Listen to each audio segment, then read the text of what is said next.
135 million euros. Not the price of a Manhattan skyscraper, not the cost of a cutting-edge private jet. It's what someone paid in secret in May 2022 for a single car. This isn't a modern supercar packed with carbon fiber and touchscreens. It's a 1955 machine that roars like a fighter plane, vibrates like an earthquake, and was driven daily by the man who created it. Today, we're going to dissect the Mercedes-Benz 300 SLR Uhlenhaut Coupé. We're going to understand why it shattered the previous world auction record, and why, on a technical level, it might be one of the most fascinating pieces of engineering of the 20th century. Before we begin, thank you. The response to our last documentaries has been incredible, and it's your support that lets us dig into stories on this level. If you love extreme engineering and automotive history, stick around. Now, let's travel back to 1955. To understand this car, you have to forget the idea of a luxury vehicle. The 300 SLR wasn't born to be beautiful. It was born as a weapon for the racetrack. In the 1950s, Mercedes-Benz didn't just win, they crushed. The foundation was the W196R, the Formula One single-seater with which Juan Manuel Fangio won 2 world championships. But Mercedes wanted more. They wanted endurance racing, Mille Miglia, Targa Florio, total dominance. So the 300 SLR W196S was born. In essence, they took their Formula One car, gave it 2 seats and headlights, and enlarged the engine to 3.0 liters. It was a Grand Prix car disguised as a sports car. Stirling Moss won the 1955 Mille Miglia in the open version, setting a record that felt untouchable. But Rudolf Uhlenhaut, Mercedes, head of testing, an engineer as brilliant as he was fast behind the wheel, had a different vision: the Coupe. He designed a closed version to protect drivers from wind and noise on the endless straights of the Carrera Panamericana in Mexico. But that race never happened for this car. After the 1955 Le Mans tragedy, in which a Mercedes was involved in the worst accident in motorsport history, the brand withdrew from competition. The Coupe project was left orphaned. Only 2 units were ever built. Lift the hood and you don't find comfort. You find obsession. The heart is a 3.0-liter inline-8. To keep the hood low and aerodynamic, the engineers tilted the engine 53 degrees to the right. But the real magic is in the cylinder head. This car doesn't use valve springs to close the valves. At 8,000 RPM, 1955-era springs could break, or float, losing control. Mercedes used a desmodromic system. One cam opens the valve, and another cam forces it to close mechanically. No springs, no float. Absolute precision. It is the same kind of technology Ducati would make famous decades later, except Mercedes was already using it here to conquer the world. The chassis is a tubular space frame, light and rigid. But the body isn't aluminum, and it certainly isn't steel. It's electron, a magnesium alloy.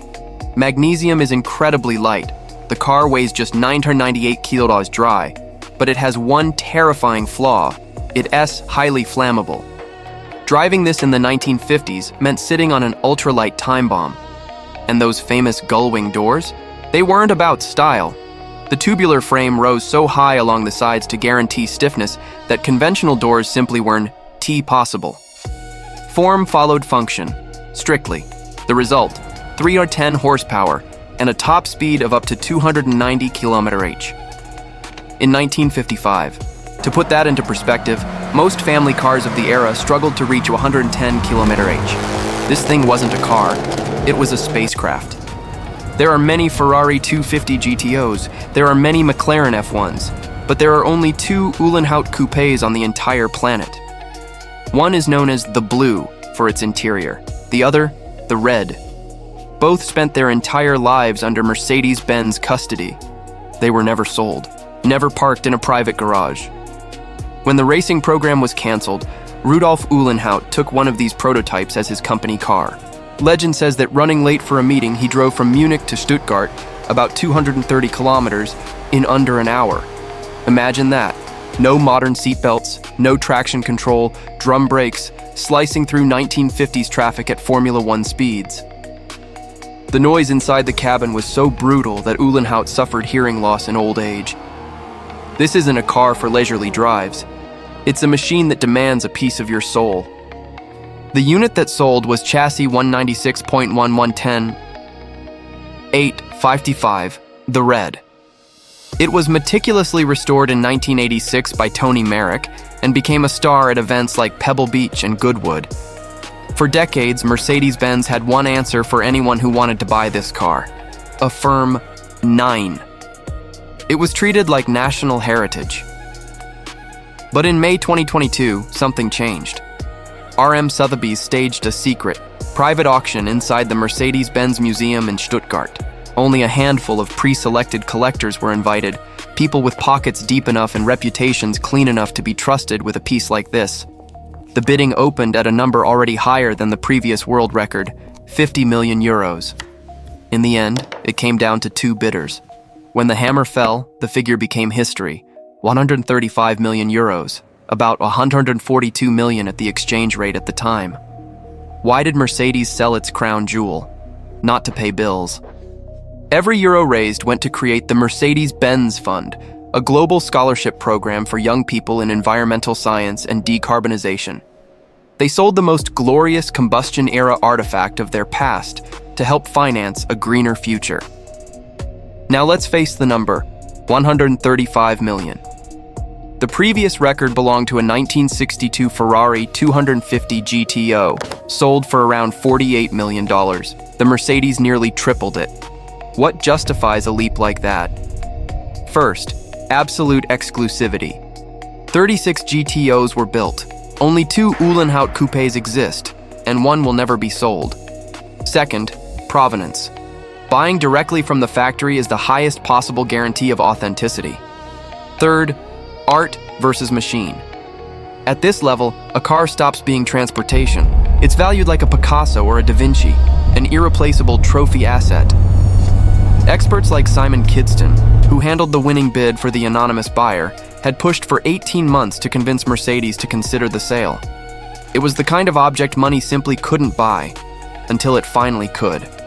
The Mercedes-Benz 300 SLR Uhlenhaut Coupé is more than metal and magnesium. It's a witness to an era when engineering had no real limits, no modern safety constraints, no concern for consumption.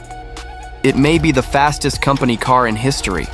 135 million sounds obscene. But if we accept that this machine represents the technical summit of the analog age, then maybe, just maybe, it's a bargain compared to paintings that hang motionless on a wall. This, at least, can roar. So what do you think? Do you believe any car will break this record in the next 10 years? If you had that money, would you drive it or lock it away like a vault? And did Mercedes do the right thing, selling history to fund scholarships for the future?